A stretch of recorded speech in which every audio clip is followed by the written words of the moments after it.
You're very welcome back to the Locker Room podcast from DeelySportsScience.com. This is number 76. We're looking at the long-term club development and we're reviewing the Premier League season 2022-2023. We have the great Derek O Reilly back with us again due to popular demand. Derek, after your stellar performance with the World Cup review show back in I guess December at this stage, and you've got a cool new jersey. You'll have to show us a little bit better with it, what jersey you got this time. Yeah, this is the Holland one away jersey from 1988, I think, when they won the European Championship. So yeah, I have asked to Van Basten and Hullet and those greats. Yeah, a right card and all. Lovely. Okay, great stuff. Love it. Love the colour and the old. What we'll have to do is we'll have to start selling like retro football jerseys in the Deely Sports Science shop or something like that, and you get like 2%, and I'll take 98%. That might work out well. Yeah, you keep modelling them. It's more than getting paid for this, so I'm happy enough. That's true. Right, we keep moving. Okay, so we're going to have a review back on the season. Obviously, you're a big Arsenal fan, and I wanted you to come on a couple of months ago, and you said no, you definitely can't, because Arsenal were flying high, top of the table, playing unbelievable football, whatever amount of games left, and you said you don't want to jinx it by coming on and saying how well Arsenal are doing, and then they'd end up losing the league. You probably should have come on anyway, I'd say.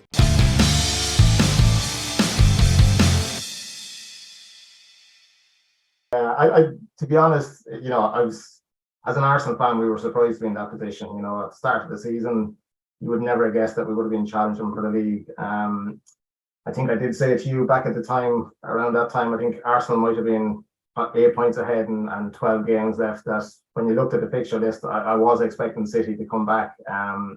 Arsenal had tough away games, Liverpool away, City away, Newcastle. City's running looked a lot better, but I mean, obviously a lot of people are saying that Arsenal bottled the title and all that, but I think they just weren't good enough. They're not at City's level yet. City are just they're a phenomenal team. Arsenal are a bit off that level just at the moment. And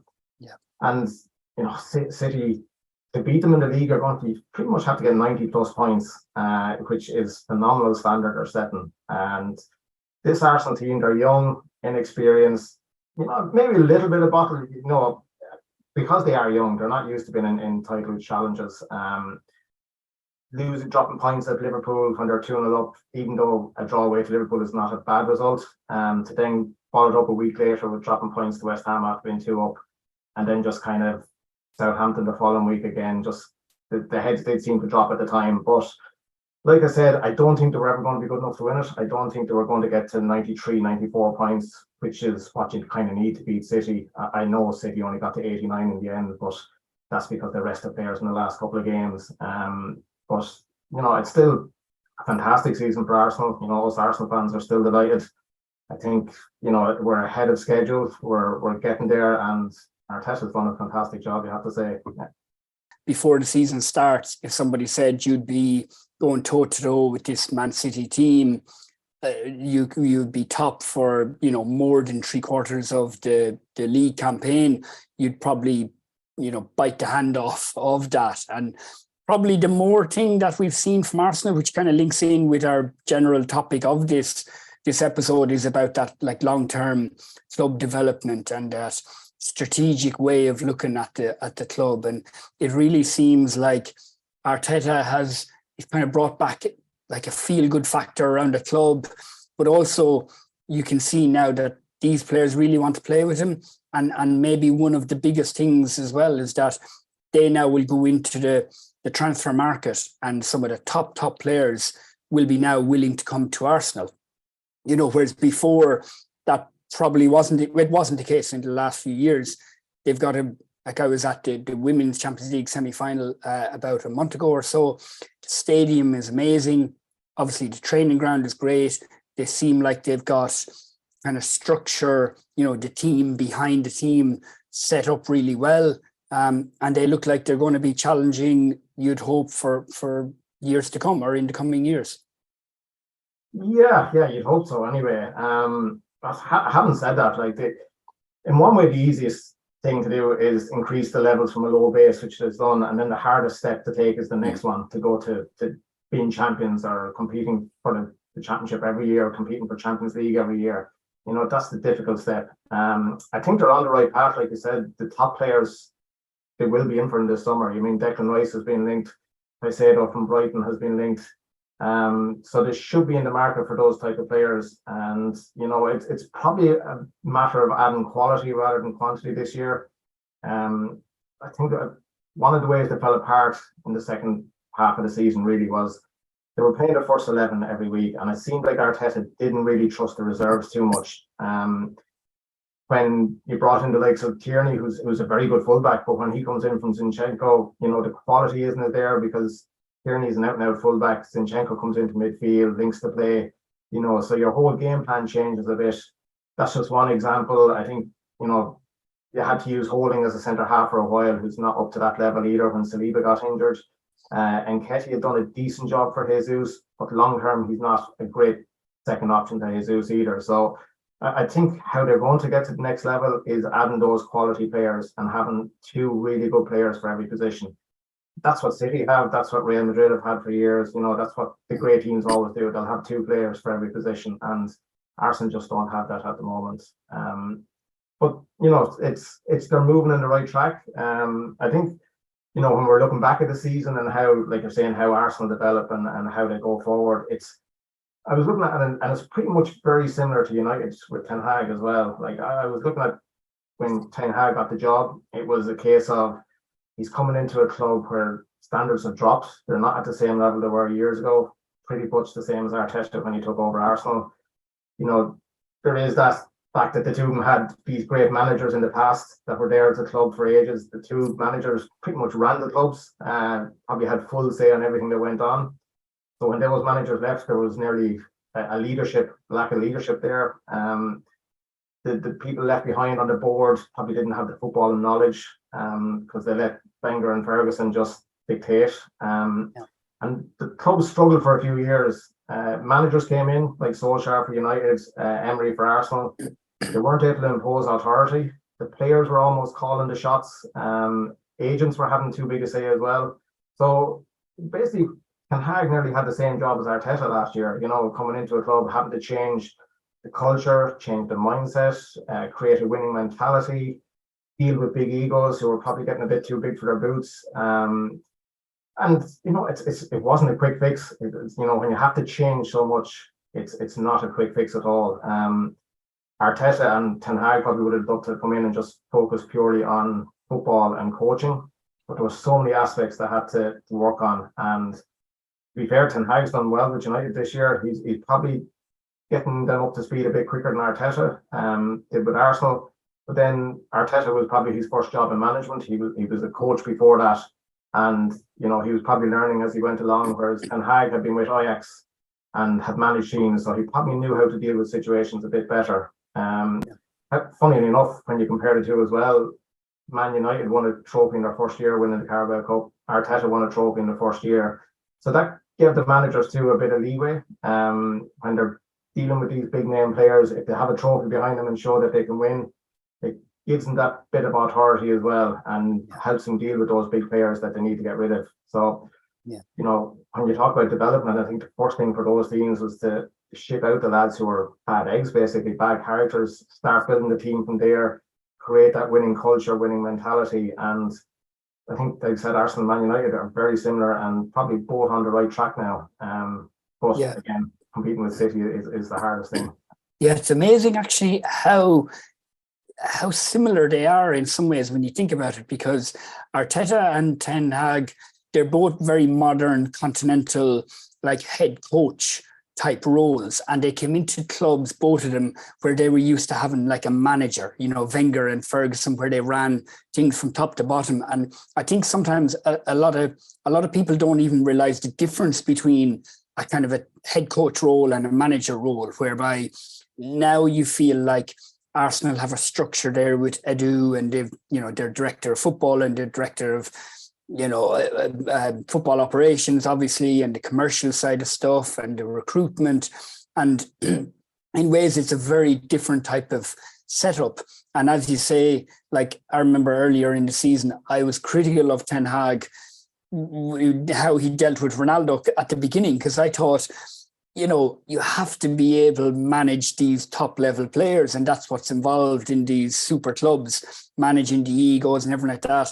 But like in hindsight, he managed that situation so well, because it's like, the thing of giving him a little bit of rope, and they kind of nearly hang themselves rather than you having to do the job for you.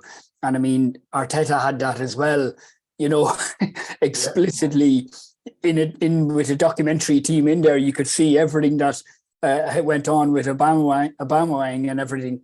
But obviously the power that gave each manager then amongst the team was huge, and it kind of set them on the right track. And even how, like, you could have a look at Rashford and Saka, young, good English forward players. You probably have to say Saka is probably a better player than Rashford at this stage, perhaps. But it is really interesting to see how similar they are. I suppose with Man United, they have greater financial clout, and they have gone out and bought some of the best players in the world, whereas Arsenal still have been at the stage where they've had to kind of buy them younger and develop them more. Yeah, but to be fair, Arsenal's transfers over the last few years have worked out very well. A lot of people thought they overspent on Ramsdale, Ben White, some other players like this, like Partey was 50 million, but they've all pretty much worked out. They've all been successes. And just going back to what you're saying with dealing with the egos, like I said, Arteta had it with Aubameyang and Ozil as well. The important thing for Ten Hag with that Ronaldo situation was that he won a trophy soon afterwards, and then went on to get third place. So, if you ship out Ronaldo, get rid of him, and you achieve nothing, then it looks terrible. But when you win a trophy and you get third place, all of a sudden people go, yeah, this manager knows what he's doing. He's right. Yeah. Let's follow him. And it's convincing players as well as fans, that you're doing things that are right for the club. And like I said, Arteta pretty much had the same things to do.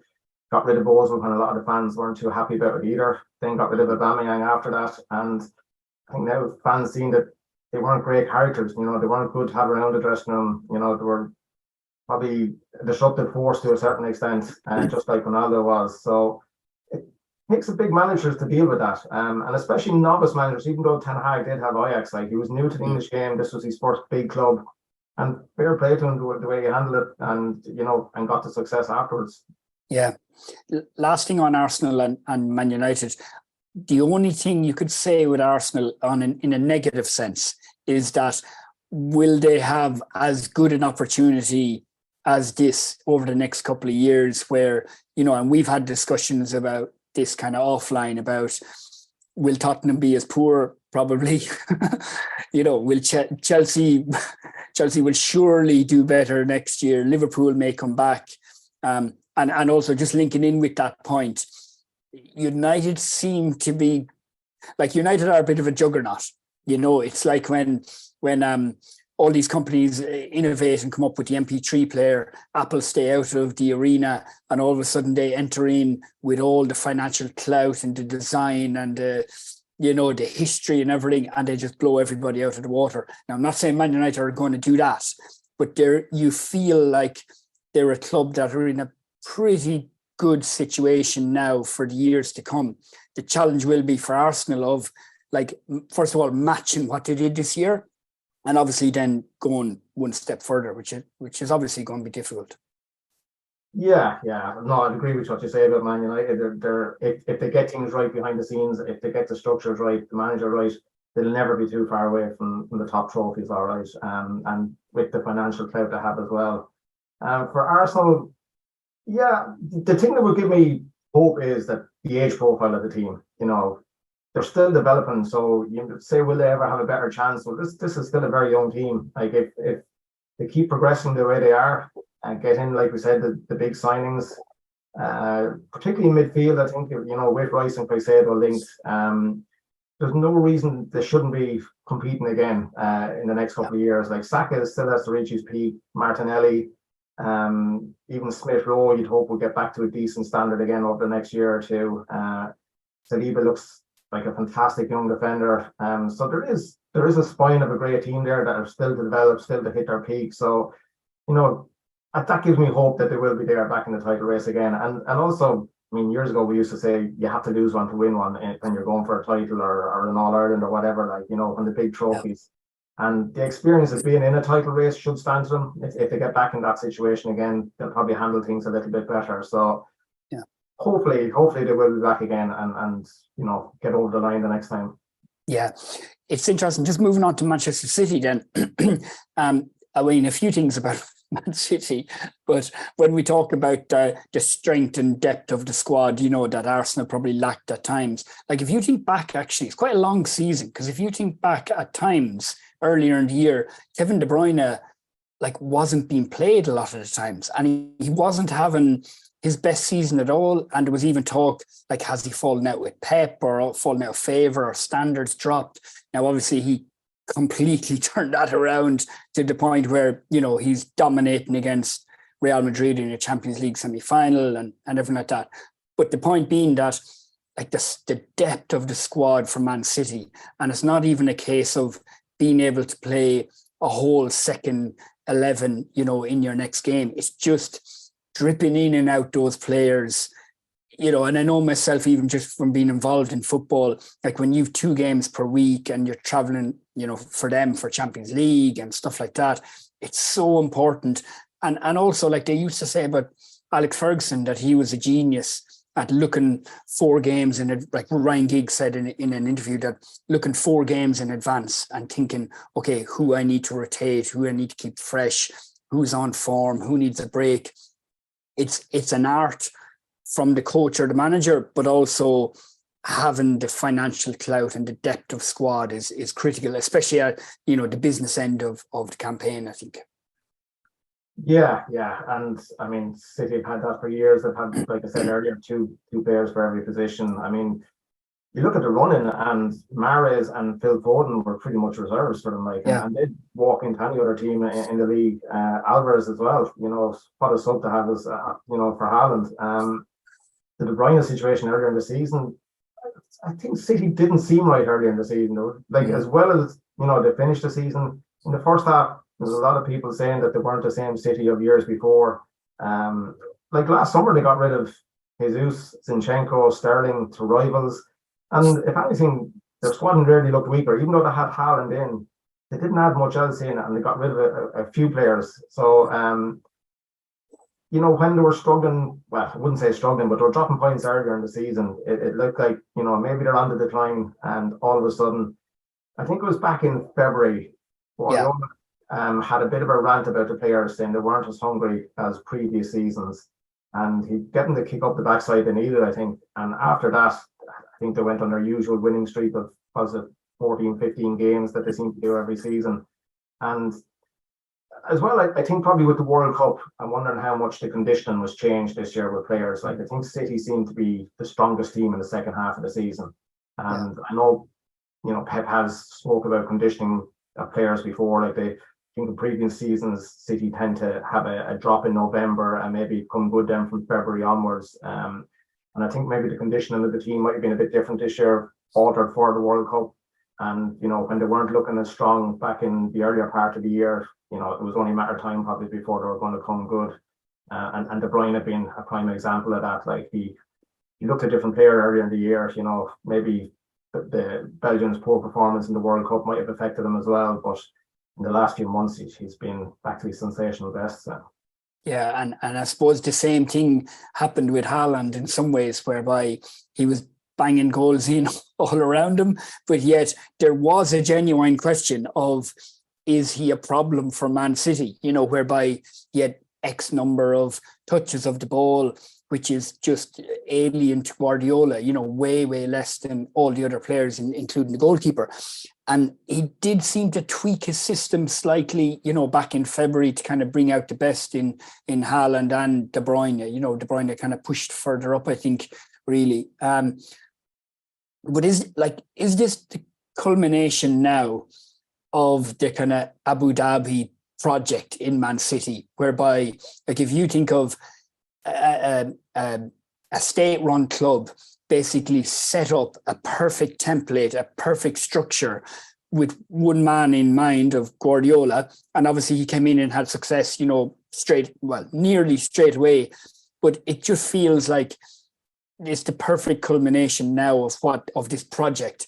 And unless something drastic changes, whereby either Guardiola decides to just up and leave and for a new challenge, or walk away from football, or financial fair play comes into reckoning, or some of the charges that have been brought against City, it's hard to see stuff changing now of them being the most dominant club, not only in England, but across Europe.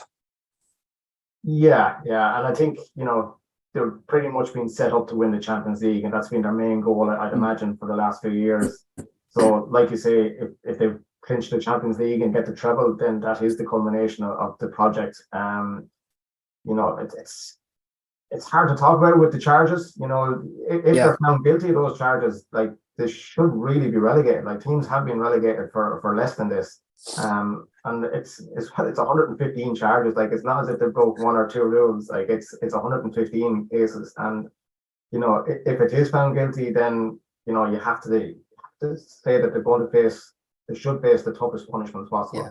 I mean, it's happened in Italy with Juventus, who got relegated. They've got 10 points deduction for all the corruption in Italy. They're not afraid to prosecute it. Maybe they're used to dealing with the mafiosa or something like that a bit more there. But I suppose the worry for the Premier League is that it's become, and Miguel Delaney often speaks about this in The Independent, it's become the European Super League, the Premier League. And like we were chatting earlier about just the level of managers that are in the Premier League now, even the mid-table, lower part of the league as well. It's fantastic, but it's all based off TV money from around the world. And like when I was living in India, they couldn't get enough of it. They just loved the Premier League, but it was based off the competitiveness, whereby, the likes of previously a Wigan, a West Brom could take points off Man United back in the early noughties, or nowadays like Wolves can possibly beat Arsenal or, Chelsea, whatever it is. But if we're entering into a phase where Man City are pretty much unbeatable, that's going to be a worry for the product of the Premier League, and ultimately money kind of talks with the Premier League and not much else. Yeah, and just going back to what you're saying about money, I think we were talking before as well, like how the likes of Bournemouth can now outbid AC Milan and Inter Milan for players, which, it's sad as well that one league can dominate so much. Like, you have to say AC Milan wanting to get a player for 20 million and Bournemouth can come in with a bid of 25 and get that player. It's if you had thought of that 10 years ago, just thought it was crazy, but that's the way the Premier League has gone. And I guess the hope that's for City not to dominate the league is with those puppy underdogs of Newcastle and other state-run projects who are going to spend billions and billions to try beat City. Like, if that's the hope we have, that City don't dominate, is for someone else to come in the exact same and maybe share the glory with them. I think it's quite sad that the league will get to that. But I think financial fair play has to be stricter. You can't just have these teams spending whatever they want on it and dominating. And like we said, it's pretty much the European Super League now. Like, it's I think seen something there that the 25 richest clubs in Europe, 20 of them are the Premier League clubs. So it's getting one-sided. That's insane. But then things can change quickly. If City are found guilty and face punishments, if Guardiola leaves, like we've seen with with Chelsea, that spending money doesn't guarantee a success. Chelsea spent 600 million or whatever over the last year and looking absolute mess. So, City have the right manager to take advantage of their riches. Guardiola is probably the best man to have there. If he leaves, City probably won't be as strong. Guardiola improves nearly every player he gets in. His tactics are just superb. Like, he's had such an influence on the modern game of football. with, inverting fullbacks, playing out from the back, keepers having to be good with their feet, all stuff like that. Like Guardiola, not saying he invented these tactics, but he's showed that you can win with them, and now other managers are copying them. So they probably have the best manager in the world, and maybe when he leaves, the rest of the folks have some hope. Yeah, very good. So you've been around a long time. What any quick thoughts about, like, I know the season hasn't finished, so if City don't win the FA Cup, don't win Champions League, they're Premier League winners, and that's it. Impressive team. But if they were to go on and win the treble, and it's very difficult to compare, obviously, across generations and teams and everything like that.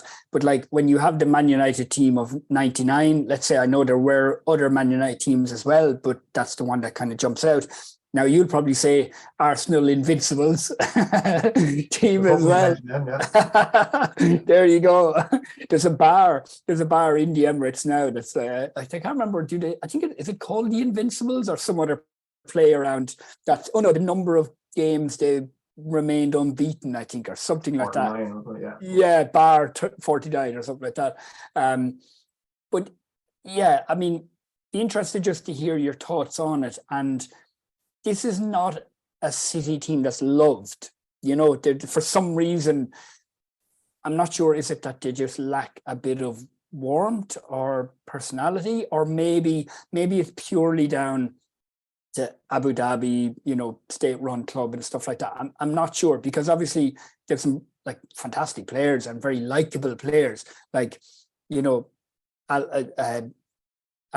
striker Alvarez. Sorry, like in the World Cup, I loved him as a player. Now I still like him with Man City, but it's slightly different. But yeah, what are your thoughts on that? Yeah, you're right. They haven't got the love and probably that their football deserves and that.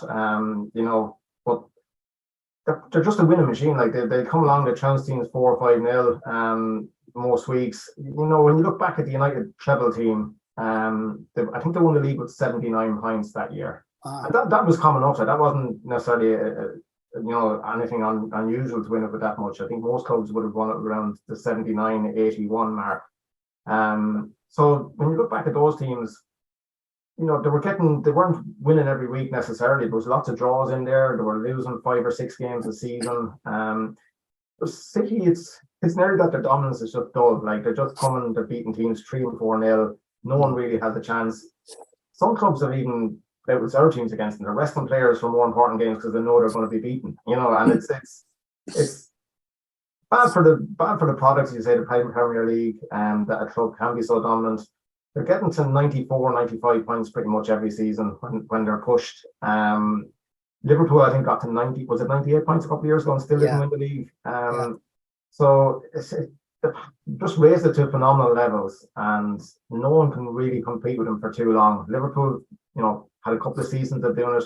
I think just the mental demands of that, the physical demands, Liverpool have fallen away a little bit and have to rebuild, whereas City can just go out and spend and develop players the way they do. It's his part to like, and especially, as you say, given the Abu Dhabi project and how all those accusations of the 115 charges against them. They've also had fines from UEFA already, so this 115 charges is on top of other things that they have been found guilty of. So I think it's all those things, the fact that people think they can just do what they like and, the rules don't apply to them. I think that's why they're not loved, even though I have to say that their football is fantastic, and you love watching Haaland and De Bruyne, and like I like Mahrez and Foden as well, like really all fantastic players, but I don't think they'll ever get the love that probably the football deserves.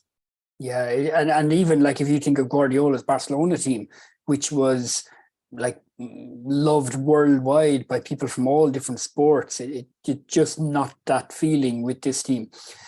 So it's interesting because, like, on the one hand, we can say that with City and the dominance, but on the other hand, it was one of the best Premier League seasons I can remember, just in terms of like drama from top to bottom. And like we luckily spoke about what we thought was number one, the best World Cup final, and number two, the best World Cup, so we're quite lucky this season. But I don't know, like, is it a mixture of the likes of, I'm looking at the table, like Newcastle in 4th, Liverpool in 5th, Brighton in 6th, Villa in 7th, before we get to kind of Tottenham and some of the others. But like Villa had an amazing season under Emery. Brighton under De Zerbi, was incredible. After under Graham Potter, they were brilliant as well. Okay, Liverpool, not a particularly good season, but the strength of the structure and Klopp's personality, and they seem to kind of have tweaked things, didn't they, in the spring, got things right and just ran out of road, basically. Newcastle, another coming super club, able to spend lots of money. But like on the other hand, if someone is to ask me about who are all the amazing Newcastle players, like sure they have some, but it's kind of, it shows what a good job Eddie Howe actually has done there to kind of stitch all those players together under a lot of pressure with new owners, lots of expectation, close to being relegated. Was it last season? Yeah, I think it was. Howe got the job, yeah. Yeah, that's right. Yeah. So like in way, and obviously the drama of the relegation, which we'll touch on afterwards, but like the quality of the product, actually having mentioned about City, has been great behind that, kind of top 6 clubs, and even Chelsea and Tottenham are further down from this season. But like those common clubs of Brighton and Villa, they seem to be really well-run clubs with good structures, good directors of football, but also then top-class managers or head coaches who have come in and done a really good job as well. Yeah, and I think I've said it to you before that, like, as you say, I'm around a long time now, but I think football at the moment is in probably as good a place as I've ever seen it. And what I mean by that is that all the top clubs, when you're talking Premier League clubs, they're all trying to play the right way. They all want to play out from the back, play the ball on the ground, pass through the lines. It's not a case of, maybe like 10 years in the Premier League, half the clubs were just going out to try stop the opposition. That's all they were interested in. It was all about 2 banks of 4, try and win free kicks to get goals. Set pieces are really important. I think now the emphasis has changed. Like every club, they're getting keepers has to be good with their feet. Defenders have to be good with their feet. The tactical side of the game has made the product so good. It's even, when I talk about tactics, like back in the 30s, you would have had a 2-3-5 formation. We would have laughed about how unusual that was and the naivety of it. And inverted Christmas tree. Yeah, and nowadays all the top clubs use that when they're in possession. Like you'll have your 2 centre backs, you'll have your full backs tucked into midfield with the holding midfielder, and the others are all up front. So like, it's very attacking. The skill levels are probably increased hugely as well. All defenders have to be able to play football now. You have fullbacks who are, nearly like playmakers on a lot of teams. You have strikers who run all day, close down, press, so that the pace of the game is exceptional. So there's a lot of tactical innovations. I would say that I alluded to that. Pep, not saying he came up with it, but he brought into the game and showed that you can play this way and win at the same time. And it's just made football so good to watch, I think. Anyway, it's you don't have the 6'5" target man anymore that you're hoofing balls up to and hoping to get knock-ons. It's everybody has to be so good on the ball. And it's when you look at, say, high risk, high reward, in soccer, the mentality has been, if something is high risk, high reward, you just get better at that skill, take out the risk. Like the keeper's playing out from the back. Like most the fans are shouting, just get rid of it, just get rid of it. But the keepers will keep passing, they're getting better at the skill. Whereas, we won't talk too much about Gaelic football this evening, but if you look at the Gaelic football product, there's no risk. Anything that's risky, you're told not to do. You're told that, don't even try it. And in soccer, if it's a risk and it's high reward, work on the skills to make it better, and that's making the game better. Yeah. Listen, it's a whole other topic for a podcast, but I mean, I have serious concerns and worries for Gaelic football going forward, just about the product. And I think people sometimes don't see that or miss that point because they're like so obsessed about their team and how their team is doing and winning and losing, etc. But I suppose maybe when you're outside the loop a little bit, you can oversee things and see that the product of Gaelic football is not in the best situation. I think, bar your top, Division 1 teams. And a lot of it, like you say correctly, is down to that, where there is no risk at all. And like, if you think of it, the year that Guardiola came in to English football, he came third in the first year. He really struggled before Christmas. And everyone said, see, you can't play that way in England. It's not possible to do that in the Premier League. And at the end of the season, I remember watching an interview with him where he said, we're going to double down. We're going to become better at this. We're going to practice it more, change the goalkeeper, obviously, which was a massive thing. And, brought in specific players for specific, purposes and reasons and everything like that. And like an interesting one, it may have been you who said it. I can't remember, but somebody did, about none of these new young managers talk about Jose Mourinho as their inspiration or Mourinho's way of playing football, even though, we've great respect for Mourinho as well, what he's achieved, and there are other ways of playing football and other ways of winning games.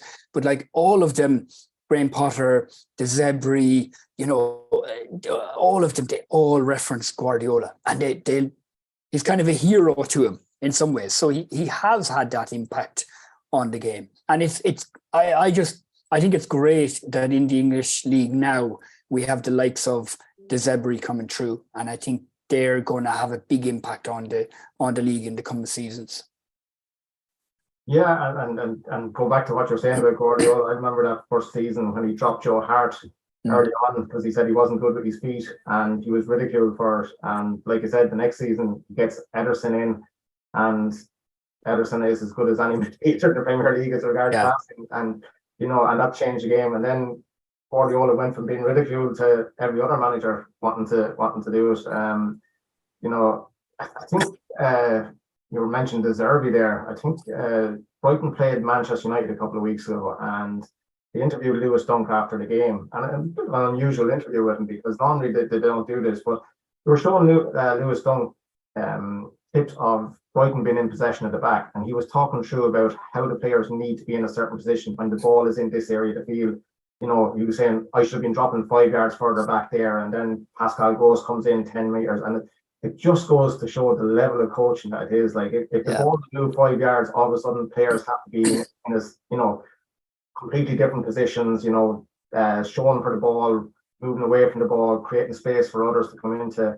And De Zerbi has just been a brilliant addition for Brighton. Too many people had heard of him. I know Graham Souness was fairly scathing of it when he was appointed. He said, why wouldn't English managers be given a chance, and you get someone known in, but he's been amazing, and Brighton have just been so good to watch this year. They play without fear. They press up. Man City, they went man to man with Man City. I think I read the other day that Arsenal's lowest possession or lowest number of passes in the games this season were against Brighton, because Brighton just dominated the ball. Incredible. And pretty sure it would have been the same for Man City, that Brighton would have been the best competitors in that regard.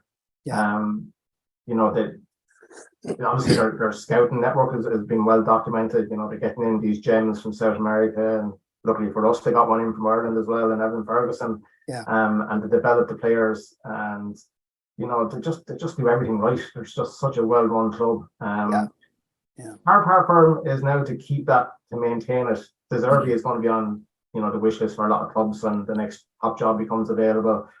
Other clubs are going to see the success Brighton have had from the scouting network, and they're going to go into that South American market as well, and all of a sudden Brighton might start having competition for some of the players that kind of got free run at before. But their model is excellent. They bring in Caicedo and Ciso, lads like that. They're able to give them game time, which they wouldn't get at top clubs. If they went to Man United, Arsenal at a young age, they probably wouldn't get the same amount of games. So Brighton are able to get them exposure and increase their value, and then put the club in a great position. I think every club should be looking at them and see that's how you go forward. Yeah, I think you're right in that the worry for them is just continually to innovate and replace players and replace staff, because even like the sporting director Dan Ashworth, like he's now already after being headhunted by Newcastle, and as far as I don't know the individuals, but there are heads of recruitment and people involved in that side who have been taken by other bigger clubs, let's say. So that's going to be a slight worry for them. But my favourite thing about Brighton, how they play, is from the goal kick, in controlled possession, they seek to set up like a counter-attacking situation. So like they're little passes, like playing a bit of cat and mouse, wanting the opposition to pounce, and all of a sudden they're down the pitch, on the counter-attack. And again, it's another tactical innovation that's just brilliant to watch. Any word as an Arsenal man about Unai Emery? And I mean, I suppose by the end of it, for some people, he was ridiculed as Arsenal manager, but like his record with Sevilla and he has, 3 Europa League titles? Four. He has one with Villarreal, I think. Sevilla, one with Villarreal. Yeah, so even more impressive, like 2 different clubs, and just he's a very, very highly respected coach and manager in Spain and across Europe, but for some reason in Arsenal it didn't quite work out. But now he's doing a really good job with Aston Villa. Yeah, I think at Arsenal he was probably just unlucky with the timing of things. He'd come from PSG where, I think he lost confidence a bit. He was dealing with big egos there. Yeah. They lost that famous game to Barcelona where they were 4-0 up and lost the second leg 6-1, and he was kind of ridiculed in France after that. I think the big egos turned on him. I think his confidence was low enough. He tried to change things at Arsenal, and like we said earlier, he came into a situation where there was no real leadership at the club. He was dealing with these big egos. He probably didn't have the board backing him enough either. And the likes of Aubameyang, Ozil, they called the shots at the club at the time. And he probably wasn't a strong enough character at Arsenal to maybe get to success and turn things around. Football wasn't fantastic. He was, I think in his first season, he went on a 20-game unbeaten run. And I remember saying at the time, it was probably the worst 20-game run I've ever seen, because the football was really poor and they were just somehow winning games 1-0, 2-1. But that wasn't all down to him. I think the quality of player wasn't great either. The character of the players wasn't great. Some of them would perform some weeks and go missing the next week, and didn't seem to care too much either way. But I think Arsenal was probably, just a bad job at a bad time for him, coming off the back of PSG as well. I think Villarreal and Aston Villa is pretty similar, where he doesn't have to deal with these big egos. I think the players respect him. They realise he's a good coach. And, when I was thinking about talking about the managers here, you say how you judge a manager is how much they get out of the resources that they have available and the players they have available. And Emery's done that brilliant at Villa, done it really well at Villarreal. So obviously a top-class coach. Fortunately, it didn't work out at Arsenal, but it's good to see that he is doing well again. Yeah, interesting. Here's one for you. What I was just thinking about, it's obviously very obvious, so you know all this, of course. But at the beginning of the season, Conte was in charge of Tottenham, Tuchel was in charge with Chelsea, and Gerrard was in charge with Villa. And for me, anyway, for some reason, that feels like a long, long time ago or something. It just doesn't, I don't remember this as the same season in some ways. And I suppose those kind of mid-tier teams, like your Tottenham and Chelsea and some of them, forgetting about Villa, because the change in manager there was like chalk and cheese. And, it seemed like Gerrard had kind of just lost everything, really, lost confidence of the players. And, our own, for a while, Mick Beale obviously had a big impact there on the coaching side with Villa. And once he left to take over QPR, you hear reports about just training sessions weren't as enjoyable and stuff like that. So that was obviously a really good change. But like the likes of those big clubs there, like Chelsea and Tottenham and them, are they a case of getting the manager appointment wrong? And as long as they get in the right person, like potentially Pochettino with Chelsea, is it a case that they can turn the ship around and kind of navigate into clearer waters? I think with Tottenham, Tottenham are probably a bit different to most of the other clubs. Most of the other clubs are looking at long-term projects, building for the future. I think Tottenham the last few years have always been more short term. The managers they've gotten in Nuno, Mourinho, and Conte have all been for the short term. It's all to win straight away. They're not the type of managers who are going to have a project who are going to, a 3-year plan or that. Mourinho and Conte in particular, it's about winning straight away. And for Tottenham, I can completely understand why they did that. They have Harry Kane and Son at their peak, and it's the perfect time for Tottenham to try win trophies is when you have these guys at their peak. So I think it probably was the right idea to go short term with those managers.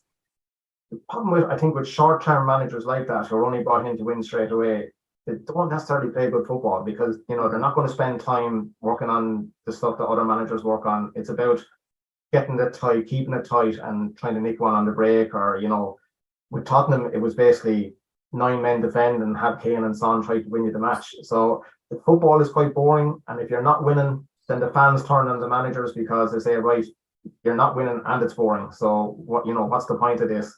So I think while Tottenham probably were right to go with those managers for the short term and try win while Kane and Son were at their peak, I think now they probably have to take a step back and go, right, that hasn't worked. And just have more of an identity. What kind of club did they want to be? Did they want to be? I look back at Tottenham when we were younger. They had say Glenn Hoddle, Chris Waddle, Gascoigne. They were entertainers. They were they were seen as the club that played lovely football and were everybody wanted to watch them as a neutral. Obviously, as an Arsenal fan, I would call them neutral, but I think they need to get back to that. I think they need to get they try the 3 negative managers who played their football. I think for Spurs, it's time to try something different. Who knows if Kane will stay? Personally, I think he should. I think he'd become a club legend there if he stays and breaks all kinds of records with them. I think if he goes somewhere else, if he wins a Carabao Cup or an FA Cup with another club, will it mean much to him? Spurs is his club, so he'd be an all-time Spurs legend if he stays there. So I think Spurs build a team around him of young players, exciting players, gets in a manager who plays football. Even if they're not winning, I think the fans will like it, and I think they'll enjoy it far more than they have the last few years. They'll get behind it, and as you know yourself, in a club, it's about creating that kind of feel-good factor. And if you have that in a club, anything is possible. You can win a few trophies. Going on to Chelsea, they're just just on Tottenham as well. I mean, and you mentioned this before, just in chatting, that it's actually a brilliant opportunity for a young manager to come in there, isn't it? Because I'm 10 minutes away from the stadium. It's an amazing stadium, what they have. I'm 10 minutes the other direction. There's the training ground, beautiful training ground. They've all actually the best facilities, bar maybe Man City in the country, I would say, in terms of training ground.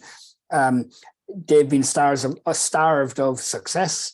Obviously, they've had a period now, as you say, with the last 3 managers where there's really been really poor football. It's ripe for a young progressive manager to step in there and kind of really go on a journey together over the coming years.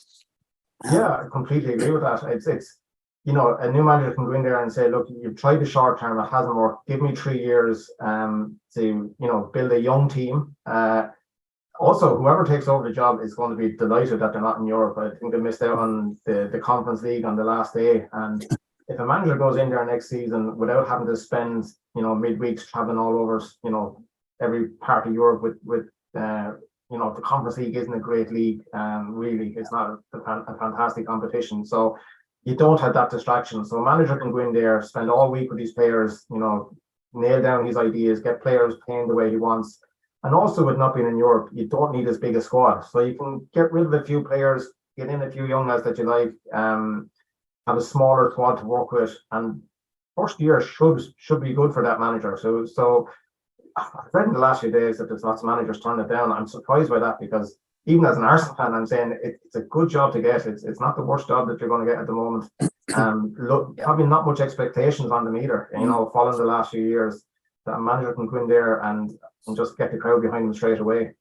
Yeah, I agree. Sorry, you were just going to briefly touch on Chelsea, that crazy club. Even though, Pochettino hasn't been confirmed yet, I don't think. I think it was yesterday, yeah. Oh, it was yesterday, okay, because I did see something yesterday and I actually didn't double check it. But yeah, I was half wondering, was he holding out for the Real Madrid job, if Ancelotti takes his cigars to Brazil.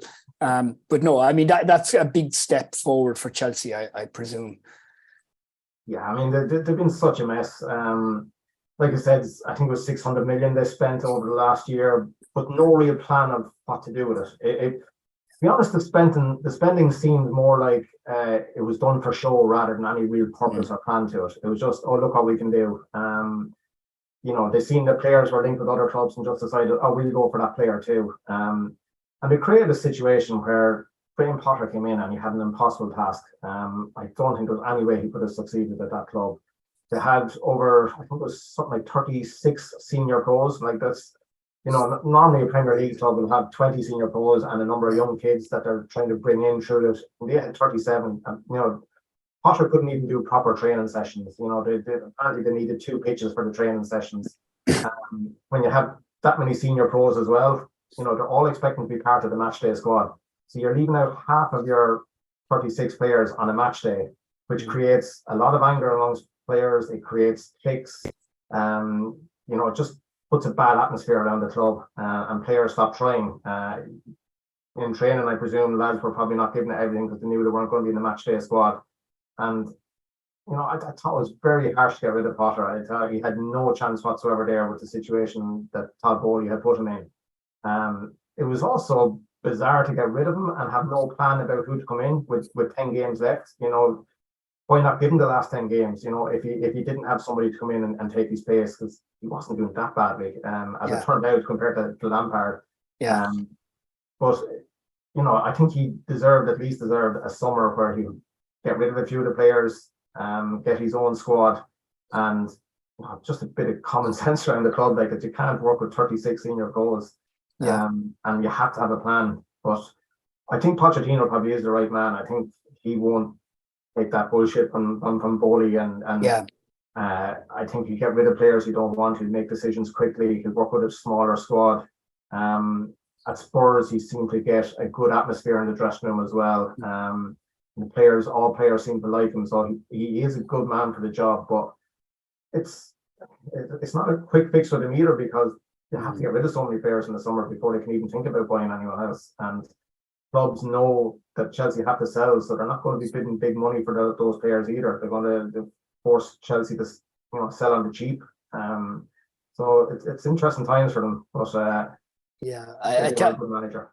Yeah, I mean, it's a big challenge, isn't it? Because he likes, the young players who haven't come in for big money. Now, the only lucky thing for Chelsea, I suppose, is that a lot of these big signings on 8-year contracts are younger players who are very, very good. So, Enzo Fernandez in midfield and players like that, you'd think like, okay, that's a Pochettino player that he can do, really, really good work with. I follow a guy on Twitter, a data scientist, who looks into like the probability of winning the league, the probability of getting the Champions League, relegation, whatever.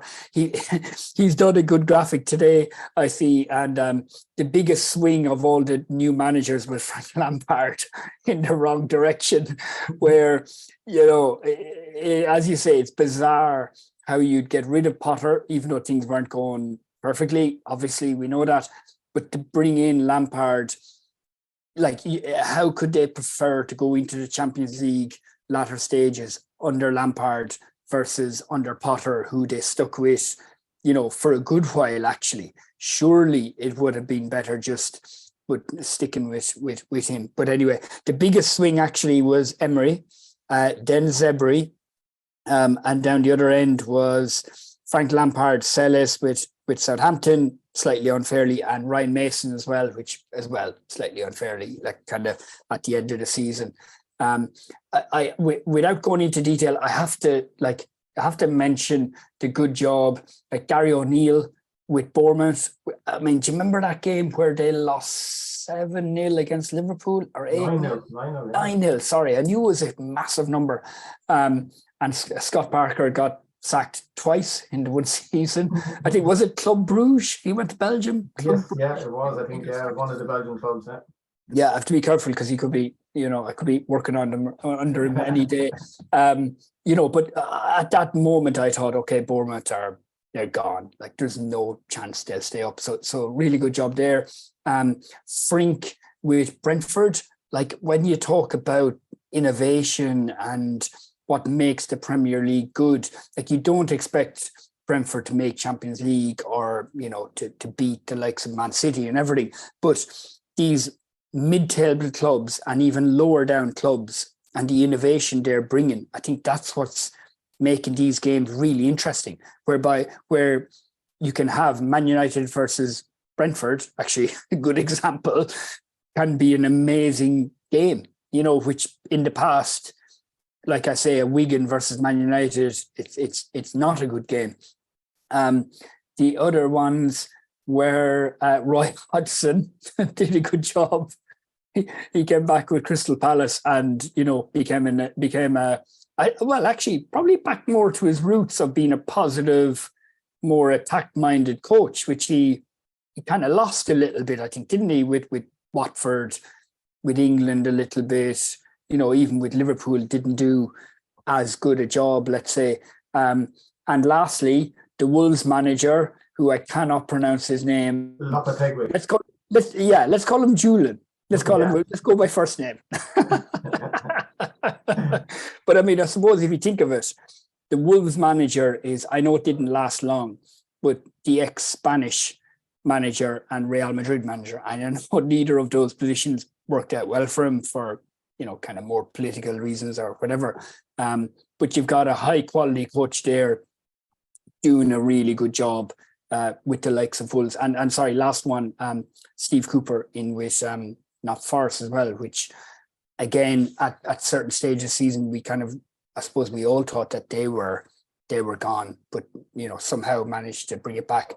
Just briefly turning just to the relegation battle.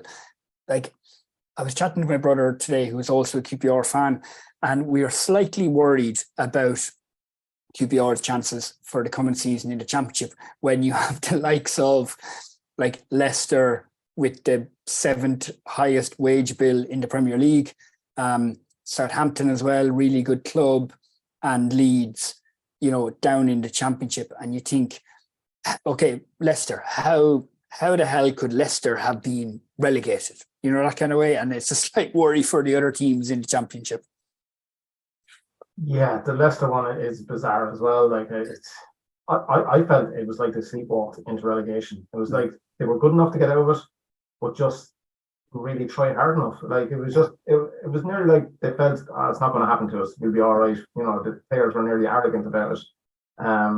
They have James Maddison, Harvey Barnes, like as good attacking players as they get in the Premier League. They're chipping in with nearly 10 goals a season from midfield positions or out wide. They have Tielemans in midfield. Like those players should not be in a relegation battle. And I honestly think they just felt they were too good. They felt it would come right. I think at one stage in the season they won 4 games in a row and thought, right, that's probably it. And now I think that might have been early in the season. Probably just thought, right, we've got out of it now and kind of rested on their laurels a bit. But I think they took their eye off the ball a bit. Not just the players, I think the whole club took their eye off the ball. Their transfers over the last few seasons have been good. Starting back when they won the league, obviously they got Kante and Mahrez in, and the last few years they got Maddison from lower league and players like that. So they have been successful in transfers. Whereas the thing last summer was just really poor. They lost Kasper Schmeichel, who is a huge influence at that club. Like he was a real leader, probably the main leader at the club, a huge voice there, and they got rid of him and didn't replace him. Bizarrely, they went with Danny Ward as their number 1 keeper, who was the reserve, and he's not good enough to be a first choice Premier League keeper. The same with the centre halves. They lost Fofana to Chelsea, got big money, replaced him with Wout Faes, who again is not great quality. And they didn't bring in any other players, I don't think. I think maybe Harry Suter was one other signing. So like their signings were really poor. Lost 2 big players, didn't replace them properly.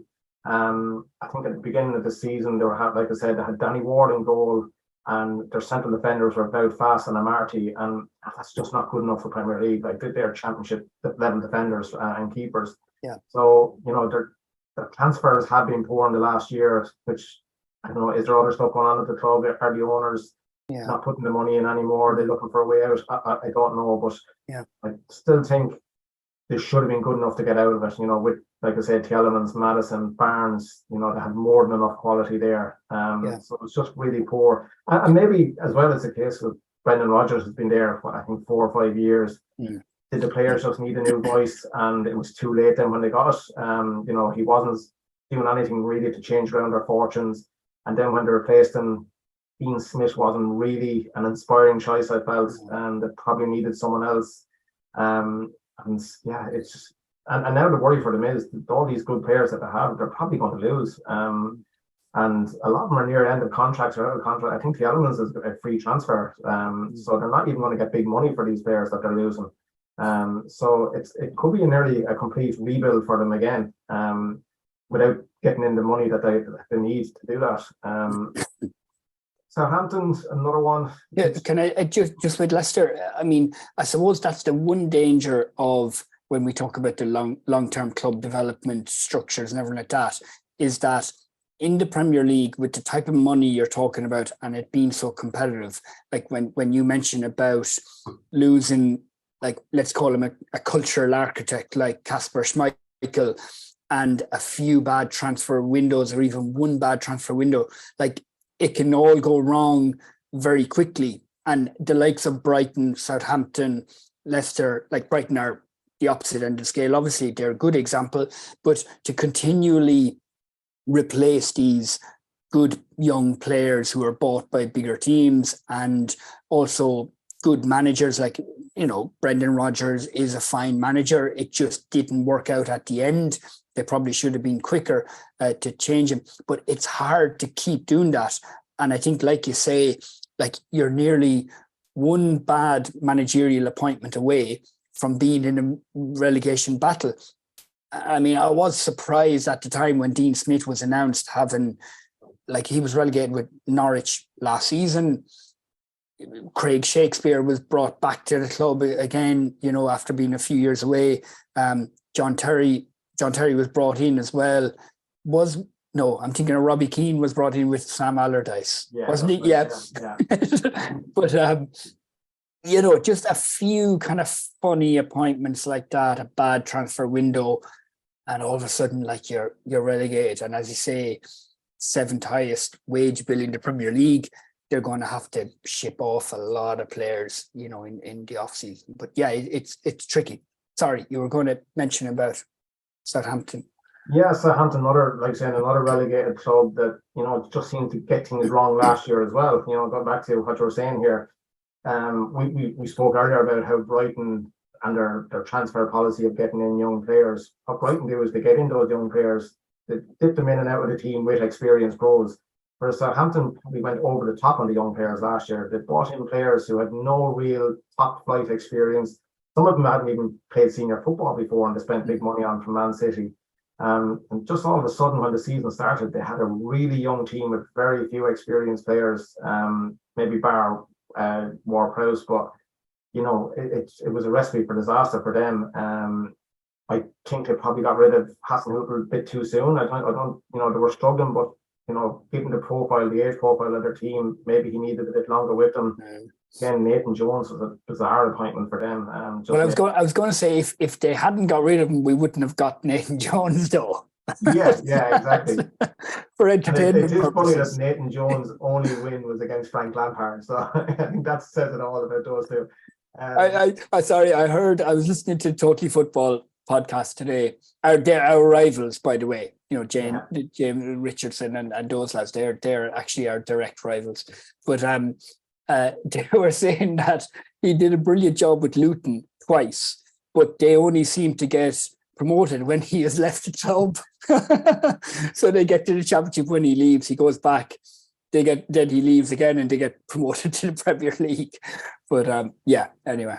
Yeah, and when he left Luton, they continued on. Like, it wasn't that they struggled without him. Like, both times when he left, like the last time they got promoted after he left as well, or done well in the championship. But the thing with Southampton is the start of next season is vital for them. You know, with that young squad, if they get off to a good start in the championship, those young players can go from strength to strength and, you know, really improve. But if they struggle early on, you feel, they could nearly be down relegation again with the age profile of the team they have. That if they get off to a bad start, the championship is not a great place for teams when you get on a bad run. As Burnley showed this year, if you get on a good run with young players, you can walk through the championship. I don't think the championship is as good a quality as it was a few years ago. I mean, Luton and Coventry in the playoff final was great to see, but I've seen those teams a couple of times this year and not very little of Luton. Every time I saw them, I thought they were just a long ball kind of physical team, but not much to them. So the three relegated teams, like you say, if they have a bit about them, they will come back up, or they will be thereabouts next year. Unfortunately for QPR, obviously, who might have to wait another year on promotion. maybe. I do agree, actually. I don't think the championship is as difficult as people make out. I think if you get a good group like that, playing good football, working well, and as you say, get on a little bit of a run, like you can absolutely shoot up the table, which you've seen, and it can happen the other way around as well. I think it'll be amazing to watch. I'm really looking forward to seeing how Burnley do in the Premier League. I think they will stick to their kind of ethos and their philosophy. I hope it goes well for them, because they've done things well, and I hope it goes well for company as well. But you never know. It'll be interesting. Like, I'm looking forward in some ways to seeing how Luton do. I'd love to get to a couple of games in their ground in the Premier League. I think that'd be a lot of fun. But the last question I was just going to ask you, and you've been brilliant with your time and everything. Is it it's hard to make generalizations, but the death of bringing in these English managers with a few games to go to kind of stave off relegation, Big Sam, let's get him in, work hard, play tight, let's get over the line. Like Dean Smith, obviously relegated as well. Sean Dyche with with Everton avoided relegation, but let's not say it was any amazing success. The other problem as well is that I can't remember the details, but I'm pretty sure Dyche is probably in on a 2-year contract, or maybe even a 3-year contract. I think Allardyce is different, actually. I think he was just brought in for 4 games, so that's easy. But I suppose the point is that Dyche now is in place for Everton. And now, I'm not going to comment on is that the best situation for Everton going forward as regards building as a club. Maybe they do need to kind of batten down the hatches and get close together. And, I'm not sure, because I tend to think the opposite. I tend to think of I like a team, no matter what level they're at, to play good football and you can pick up results. I just find it hard to see how you can pick up enough results in the Premier League nowadays by just, being very tight defending and everything. I just don't feel it works. But anyway, I'm interested to hear your thoughts.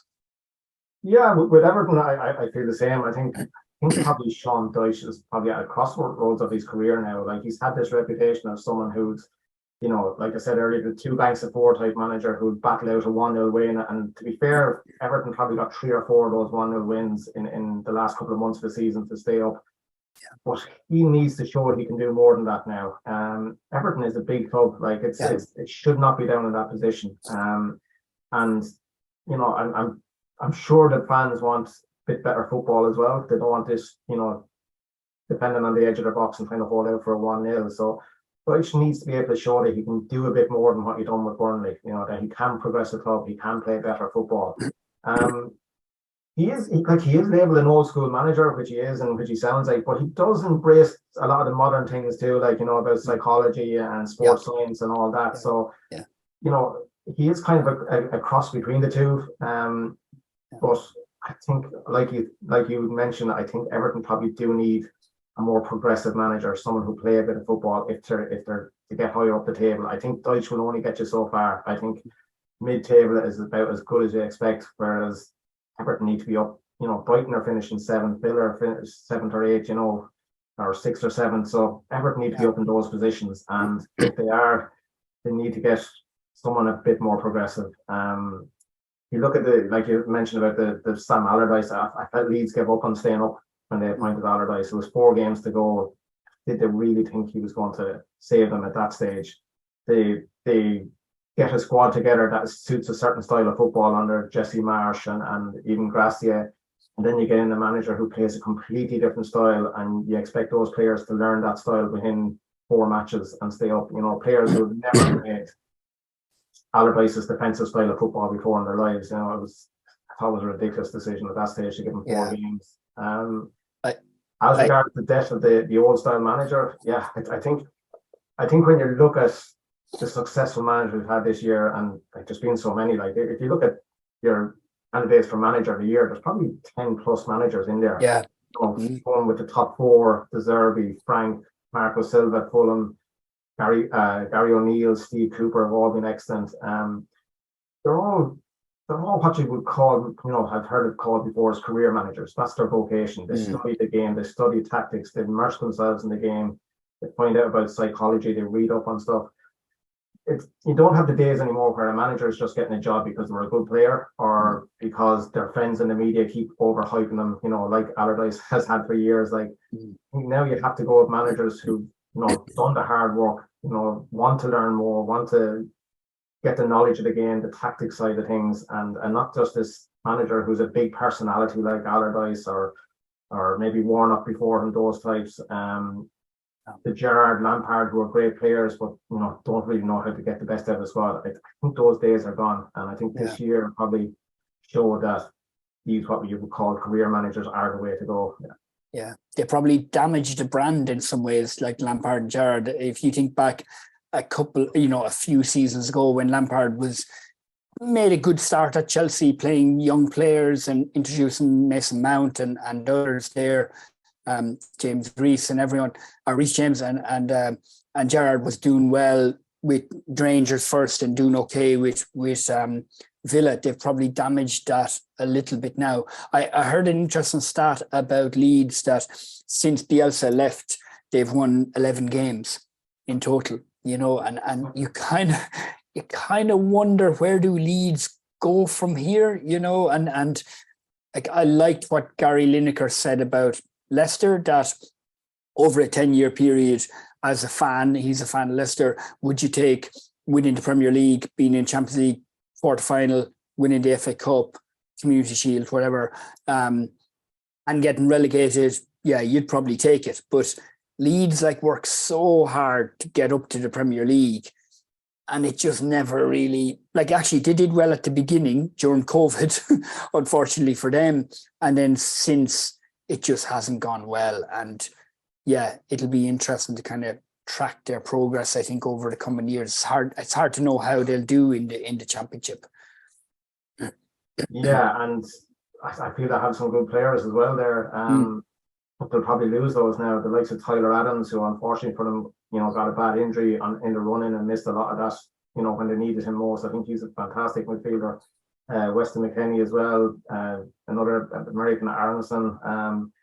All those players will probably leave now. They're not going to hang around and play in the Championship. So they spent big money on, I think it's Rutter from Germany, from Hoffenheim, and didn't really play him. It cost big money in January and never really gave him a chance. So that's bizarre signings as well. So they've had a few very strange deals. No real plan there as well. You know, sacking managers, panicking when things are going wrong. It's hard to know. They went on a spiral before and went down the leagues, and wouldn't be surprised if it happened again.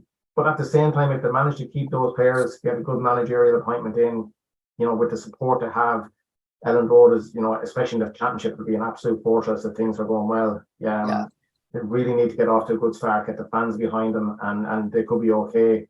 But yeah, just these clubs, they panic. A lot of them panic when they get into a bad situation, make bad appointments. And that's the thing that kept Forest up this year. You know, they were struggling. Steve Cooper could easily have been sacked. But Forest realised they're not going to get a better manager than him. He is very good. He's a calm presence. He didn't panic himself.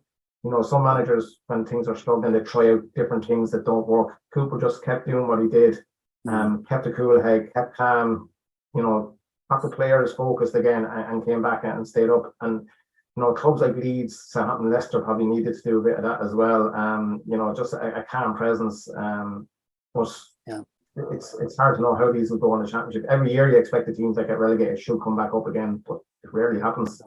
Yeah, I think that's a good place to end. Where I think Steve Cooper kind of proved the situation whereby Forest bought in, what was it, 25 new players, or 20? I think maybe it's 21, slight exaggeration.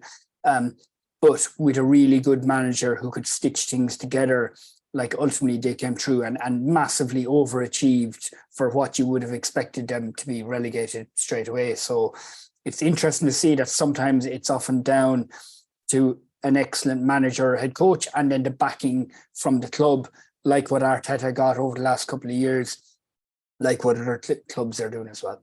Okay, thank you very much, Derek. That was great. Really enjoyed it. We thought we'd start with a quick podcast episode, and we just kept talking because it was so interesting. So that's, I think that's a good sign. No, it's been great, yeah. Good. What we'll do is we'll try and get an episode in before the Premier League starts as well. I think it'd be interesting just having a look at some of the transfers that come in and where clubs are kind of standing coming into the new season. So I think that will be an interesting chat as well. Okay, thanks, Derek. Thanks for coming on. And audience, just remember, log on to deelysportscience.com and take a look at our services there. Thanks very much.